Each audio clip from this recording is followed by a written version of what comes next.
আপনি কি জানেন ক্যান্সারের মতো মারাত্মক রোগ প্রতিরোধে রাশিয়া নিয়েছে এক চমকপ্রদ পদক্ষেপ, একটি পরীক্ষামূলক ভ্যাকসিন যা ক্যান্সারের কোষকে আগেই শনাক্ত করে ধ্বংস করতে পারে।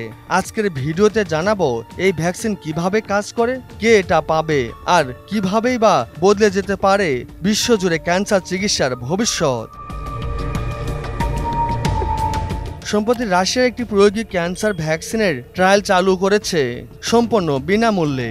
এটির ট্রায়ালে অংশ নিতে পারছেন সাধারণ মানুষও, বিশেষ করে যাদের ক্যান্সারের ঝুঁকি বেশি অথবা যারা এরই মধ্যে চিকিৎসাধীন।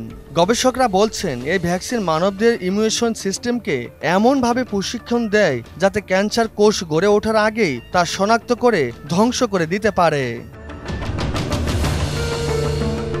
আমরা জানি প্রচলিত ক্যান্সার চিকিৎসা মানে কেমোথেরাপি, রেডিয়েশন বা অস্ত্রোপচার, যা রোগ শুরু হওয়ার পর প্রয়োগ করা হয়। কিন্তু রাশিয়া এই নতুন ভ্যাকসিন প্রতিরোধে গুরুত্ব দিচ্ছে, অর্থাৎ রোগ হওয়ার আগেই প্রতিরোধ করা, একদম শুরুতেই। এই পদ্ধতিতে শরীর নিজেই নিজের প্রতিরক্ষা গড়ে তুলবে ক্যান্সারের বিরুদ্ধে। বিশেষজ্ঞদের মতে যদি এই ট্রায়াল সফল হয় তবে এটি হবে ক্যান্সার চিকিৎসায় বড় এক ধরনের গেম চেঞ্জার।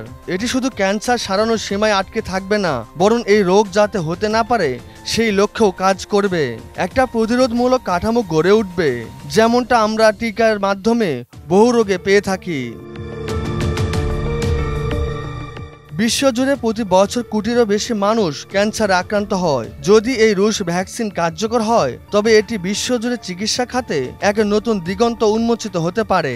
আর যেহেতু এটি এখনই সাধারণ মানুষের জন্য উন্মুক্ত করা হয়েছে, ট্রায়ালের অংশ হিসাবে গবেষণা গতি আরও ত্বরান্বিত হবে।